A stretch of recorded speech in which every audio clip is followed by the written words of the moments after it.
Hello guys, baga nagaan deebitan jechaa guyyaa irraa sammuu akkuma waadaa isinii galeen akkaataa kaats airdrop itti hojjennuu fi akkasumas akkamiin maallaqa hojjennee immoo karaa waalleeta keenyaa akkamiin akka dabarsinuuf akkasumas kaats irratti immoo waalleetii baay'ee bareedaa kan boonasii isinii kennu waan jiruuf akkamitti waalleetii saniin akka walitti connect goonuu fi maallaqa keenya kallattumaan akkamiin airdrop kanarraa akka baafannu akkasumas tookinii kana guyyaa hanga kana keessatti icitiiwwan bareedoo tokko fayyadamnee akkamiin kooyinii keenya heddumeeffachuu akka dandeenyu viidiyoo kana keessatti wal duraa duubaan isiniif qabadhee dhufeera.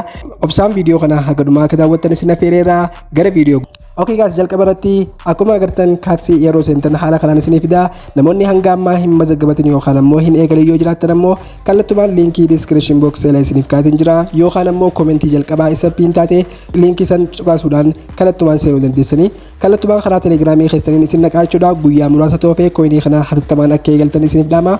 Hojjechuudhaaf baay'ee salphaadha. Akkuma agartan gubbaarratti wantoota sadii haala kanaan nuuf fida. Jalqaba irratti isa reward joo haala kanaan nuuf fida. Kana jechuun namoonni kamiyyuu jalqaba liinkii cuqaasee seenee jechuudha. Waggaa telegiraamii keessan irra dhaabbachuudhaan kan isiniif kafalu. Kana hanga ammaatti 2,200 naaf kafalee jira jechuudha. Telegiraamii keenya irra dhaabbatee itti aanu immoo taaskiidha. Taaskii hojjechuudhaan isiniif kafalaa. Taaskii akkuma agartan jala kanarratti taaskiilee hedduu telegiraam isaanii hordofuu akkasumas maqaa keessan gara isaaniitti jijjiiruu fi kanneen kana fakkaatan irra dhaabbatee nu kafalaa. Fakkeenyaaf isa shoomoo joo kan hin fudhadha. Shoomoo joo kana yeroo fudhadhu haala kanaan taaskiilee hedduu haala kanaan nuuf fida. Isa kana obsaan kallattumaan ni hojjettan jechuudha. Bootii garaagaraa as keessa jirtu jooyin gootanii sana booda yeroo isin jooyin gootan haala kanaan raayitii isinii fida. Guyyaa hanga kana keessatti dafaa xumuraan isiniin jaa kooyinii kana heddummeeffadhaadha karaa kanaan jechuudha. Takka faaratti riiwaardidha lammaffaarratti taaskii hojjechuun inni bareedaan ammoo isa invite joo kanaadha. Invite jechuun kallattumaan saayiba keessan yookaan ammoo telegiraamii keessan yookaan ammoo audiensii keessan fayyadamuudhaan liinkii keessan namoota birootiif share godhuudha jechuudha. Fakkeenyaaf jala kanarratti akkuma agartan home, leaderboard, friend akkasumas avaatarii fi kanneen kana fakkaatan airdrops ni jira.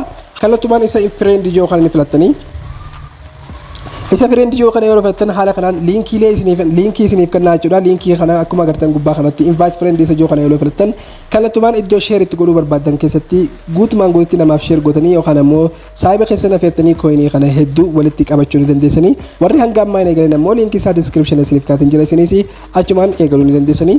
Inni bareedaan ammoo daily comboodha jechuudha. Fakkeenyaaf jala kanarratti isa avatar joo kana filattanii isa avatar joo kana yeroo filattan kallattumaan haala kanaan isiniif fida. Sana booda suuraa kaats yookaan ammoo adurree kallattumaan asitti upload godhuudhaan kooyinii keessan ni fudhattan jechuudha. Fakkeenyaaf jalqaba irratti isa upgrade kaat kan joo kana ni filattu. Sana booda suuraa imeejii basoo qabdu yookaan ammoo adurree qabdu jechuudha. Kallattumaan asirratti upload ni gootu.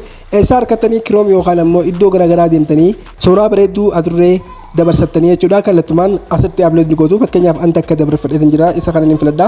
Isa miilaa kana ni filadha. Sana booda faayila kiyya keessatti nageessa. Faayila kiyya keessaa ammoo suuraan daawunlood godhe san kallattumaan irratti cuqaasuudhaan kallattumaan asitti ni dabarsaa. Sana booda boonasii naaf kennaa jechuudha. Fakkeenyaaf suuraa takka dabarseetiin jira. Mee waliin haalaallu akkuma agartan suuraa backgroundii adii kana dabarseetiin jira. Isa kana ni filadha. Sana booda kallattumaan asirratti AI ammoo cooking na jechaa jira hanga inni xumuru. Wow guys, insane! Akkuma agartan kooyinii 450 haala kanaan fudhadheetiin jira jechuudha. Kanaaf haala kanaan guyyuu seentanii kooyinii hedduu fudhachuu ni dandeessanii. Suuraan isinatti irratti ol baaftan ammoo backgroundii adii akkasumas suuraa basoo adurree ta'uu qabdi jechuudha. Haala kanaan ni fudhattanii sana booda isa jalatti argamu pilaas kana ni filattanii sana booda as keessaa bahuudhaan jalqaba irratti fuula keessanii ni dhuftanii. Akkuma agartan kooyiniin kiyya 12,000 fi 12,000 qofa ture amma 494 naaf ta'ee jira jechuudha. Haala kanaan guyyuu hanga guyyaan kun dhumutti itti deddeebisanii suuraalee adurree itti ol baaftanii kooyinii keessan ni fudhattan. Inni itti aanu immoo waallanni bareedaan yookaan ammoo boorsaan isa kanatti dabarsannu kamii kan boonasii nuu kennuu fi akkasumas baay'ee filatamaa kan ta'e verify godhuudhaaf baay'ee toophii kan ta'e isiniin agarsiisa. Jalqaba irratti iddoo airdrop joo kana ni filanna guys.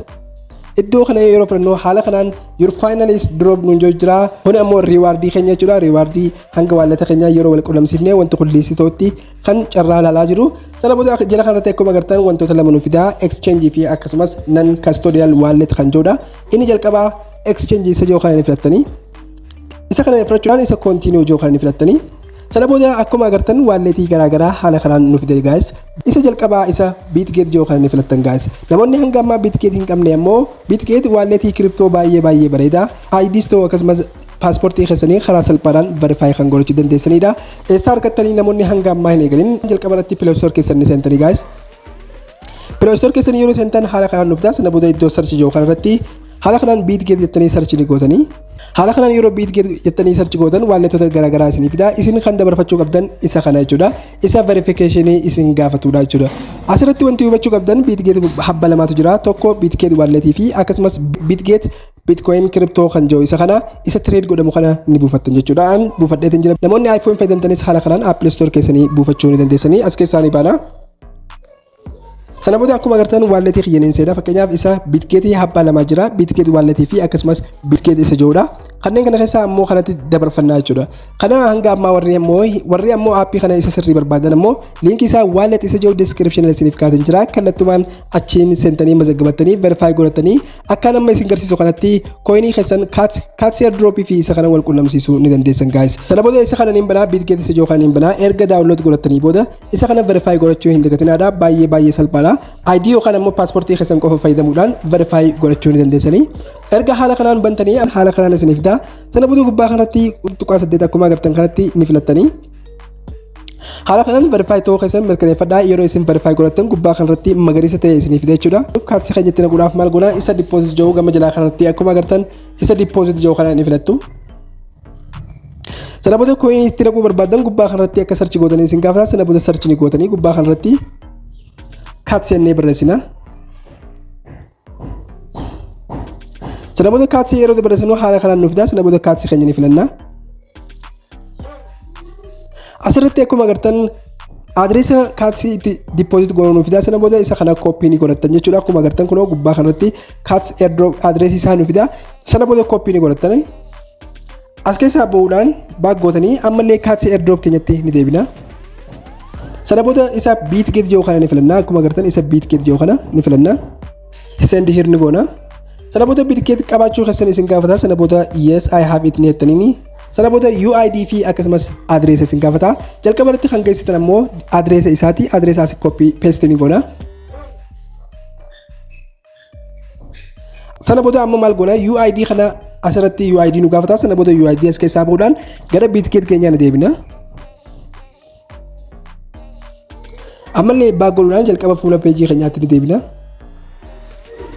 akkuma agartan haala kanaan nuuf fida UID argachuudhaaf ammoo isa maqaa keenya gama gubbaa kanarratti argamu ni filanna sana booda akkuma agartan UID jee lakkoofsa haala kanaan nuuf fida jala kanarratti sana booda copy ni godhanna ammallee as keessaa ba'uun gara kaatsi keenyaa ni deebina sana booda iddoo UID jiru kanatti paste ni goona boom guys akkuma agartan haala kanaan tartiibaan goonee jira sana booda isa send jiru kana ni filanna